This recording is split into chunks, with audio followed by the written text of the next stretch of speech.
सुकून से पर्दे हटते हैं और नायिका की ठंडी आवाज गूंजती है। सबसे पहले मैंने खुद को शांत किया और उस मोनेस्ट्री को एक चिट्ठी भेजी जहां मेलिसा रह रही थी। तुम वाकई प्रीस्टेस बनने जा रही हो? प्रेलाई एस्टेट को ऐसे ही छोड़ दोगी? उसके बाद प्रेलाई परिवार का क्या होगा? मैंने जानबूझकर उसके बाद शब्द पर जोर दिया, शायद वो समझ जाए कि मैंने भी समय में वापसी की है।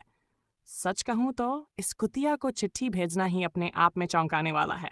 वो कितनी भी बेवकूफ क्यों ना हो, इतना तो समझ ही जाएगी। मेलिसा की समन क्रीचर उड़ती हुई आती है। कियाना, मैं मेलिसा का खत लेकर आई हूँ। कियाना, तो तुम यहाँ हो। ये सब नोट्स क्या हैं? शोर मत करो, पहले मुझे खत पढ़ने दो, उसके बाद जितना चाहो चहचहा लेना। मेलिसा का पत्र, थोड़ा भोलेपन। कियाना, कितने समय बाद लिख रही हूँ। तुम हमेशा मुझसे झल्लाती थीं, लेकिन मुझे पता है अंदर ही अंदर तुम्हें मेरी चिंता होती थी। सब कहते हैं तुम एक जलनखोर शैतानी सी छोकरी हो, लेकिन मैं जानती हूँ कि तुम्हारे अंदर अच्छाई की एक रेखा जरूर है। एक सुबह मैं उठी और मुझे लगा मुझे प्रीस्टेस बनना चाहिए। इसे क्या कहते हैं? ईश्वर का संदेश? क्या? उसने खुद कहा था कि मरने से बचने के लिए भाग रही है और अब इसे दिव्य संदेश बता रही है। अब मैं दूसरी प्रीस्टेस के साथ सेवा मिशन पर जाऊंगी, इसलिए संपर्क नहीं कर पाऊंगी। अलविदा। तुम्हारे अंदर की उस अच्छाई ने मुझे बहुत छू लिया। एक तोहफा भेज रही हूँ। तोहफा? ये क्या? एक कानूनी दस्तावेज जिसमें उसकी सारी संपत्ति का हस्तांतरण और साथ में मैं। मेलिसा ने फैसला किया कि उसे अब समन्ड क्रीचर की जरूरत नहीं, क्योंकि अब वो प्रेलाई नहीं रही, और इसलिए उसने मुझे तुम्हारे पास भेज दिया। प्रेलाई परिवार अपने यूनिक समन्ड क्रीचर्स के लिए जाना जाता है। आमतौर पर 8 साल की उम्र में ये शक्तियां प्रकट होती हैं, लेकिन मेरे साथ ऐसा कभी नहीं हुआ। समय में लौटना दिव्य शक्ति से आसान नहीं है। क्या उसने वाकई सोचा था कि सब कुछ उसके मन मुताबिक चलेगा? जब समय पलटा, हम दोनों संपर्क में थे। अगर तुम उसे संपर्क कह सको, क्योंकि तुम बेसुध होकर उसके पैरों में पड़ी थी। कट टू कियाना का एनालिसिस मोड। दिमाग में प्लान बनता जा रहा है। शायद मेलिसा को याद ही नहीं कि उसने टाइम रिवाइंड किया।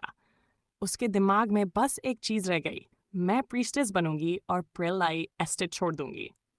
और बस उसी सोच में वो भाग खड़ी हुई, एकदम ड्रामा स्टाइल में, ये ईश्वर की आज्ञा है कहते हुए। अब मुझे खुद ही प्रेलाई डची को संकट से बचाना होगा, क्योंकि भविष्य मुझे ही पता है। तुम पिछले कई सालों से मेलिसा के साथ थीं, जो भी जानती हो सब बताओ। 2 हफ्ते हैं तुम्हारे पास। मैं उदार हूँ। 2 हफ्ते? इतनी भारी मेहनत एक प्यारी सी चिड़िया पर डालना। मैं तो बस एक खत लेकर आई थी। कियाना की ठंडी नजरें। अब रुकना नहीं। 3 घंटे बाद समन्ड क्रीचर की हालत खराब, लेकिन ब्रेक थ्रू मिलती है। याद आ गया, एक तरीका और है। समन्ड क्रीचर सीधे अपने मास्टर को यादें ट्रांसफर कर सकते हैं। तो अब यादें ट्रांसफर होंगी? ये क्या? सारी यादें टेक्स्ट फॉर्म में आ रही हैं? ये तो जैसे कोई तीसरे व्यक्ति का नॉवेल पढ़ रही हूँ, और वो भी मेलिसा को लीड बना के। उफ, ऐसा लगता है जैसे ये कोई घटिया रोमांस नॉवेल हो। फ्लैशबैक शुरू। हर जगह मेलिसा की ही तारीफ है।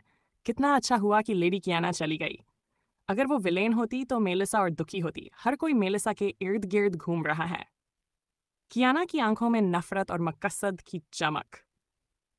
इन घटिया लाइनों से ज्यादा जरूरी है वो सब कुछ जो राजधानी में हुआ। सब कुछ ठीक से एनालाइज करना होगा, खासकर वो समय जब प्रेलाई डची पर देशद्रोह का इल्जाम लगा।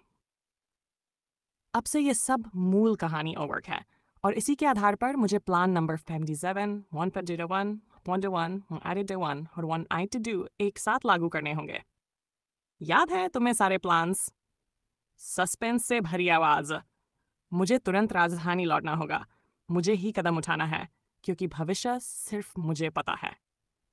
लेडी कियाना, डीन आपको बुला रहे हैं। वो बूढ़ा खूसट फिर से।